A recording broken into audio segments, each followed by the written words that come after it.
ಧೋನಿ ನಿವೃತ್ತಿಗೆ ರೋಹಿತ್ ಶರ್ಮಾ ಗೌರವ.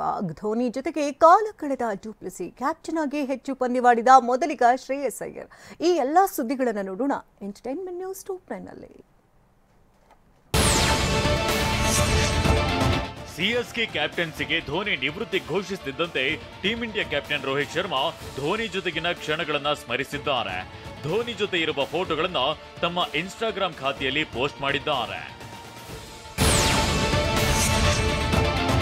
ಧೋನಿ ಸರಿಯಾದ ಸಮಯದಲ್ಲಿ ಸರಿಯಾದ ನಿರ್ಧಾರ ಮಾಡಿದ್ದಾರೆ.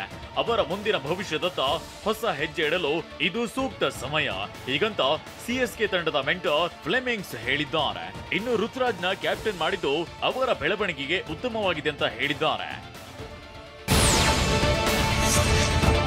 ಧೋನಿ ಕ್ಯಾಪ್ಟನ್ಸಿಯಿಂದ ಕೆಳಗಿಳಿಯುತ್ತಿದ್ದಂತೆ ಆರ್ಸಿಬಿ ನಾಯಕ ಫಾಫ್ ಡು ಪ್ಲೆಸಿಸ್ ಧೋನಿ ಜೊತೆ ಸಮಯ ಕಳೆದಿದ್ದಾರೆ. ಚೆನ್ನೈನ ಚೆಪಾಕ್ ಸ್ಟೇಡಿಯಂನಲ್ಲಿ ಅಭ್ಯಾಸ ಪಂದ್ಯ ವೇಳೆ ಕೈ ಹಿಡಿದು ಗಮನ ಸೆಳೆದಿದ್ದಾರೆ.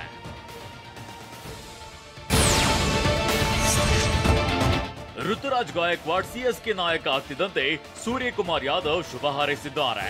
ಸಿಎಸ್ಕೆಯ ಪರಂಪರೆಯನ್ನ ನೀನು ನಿನ್ನ ಸಹನೆ ಚಾಣಾಕ್ಷತನದ ಮೂಲಕ ಯಶಸ್ವಿಯಾಗಿ ಮುನ್ನಡೆಸುತ್ತೀಯ ಅನ್ನೋ ನಂಬಿಕೆ ಇದೆ, ಶುಭವಾಗ್ಲಿ ಅಂತ ಸೂರ್ಯಕುಮಾರ್ ಹಾರೈಸಿದ್ದಾರೆ. ಕ್ಯಾಪ್ಟನ್ ಆಗಿದ್ದುಕೊಂಡು ಐಪಿಎಲ್ನಲ್ಲಿ ಅತಿ ಹೆಚ್ಚು ಪಂದ್ಯಗಳಲ್ಲಿ ಅಂದ್ರೆ ಸತತ 55 ಪಂದ್ಯಗಳಲ್ಲಿ ಕ್ಯಾಪ್ಟನ್ ಆಗಿ ಆಡಿರುವ ಮೊದಲಿಗ ಅಂದ್ರೆ ಅದು ಶ್ರೇಯಸ್ ಅಯ್ಯರ್ ಎನ್ನಲಾಗಿದೆ. ಕೆಕೆಆರ್ ತಂಡವನ್ನ ಅಯ್ಯರ್ ಮುನ್ನಡೆಸುತ್ತಿದ್ದಾರೆ.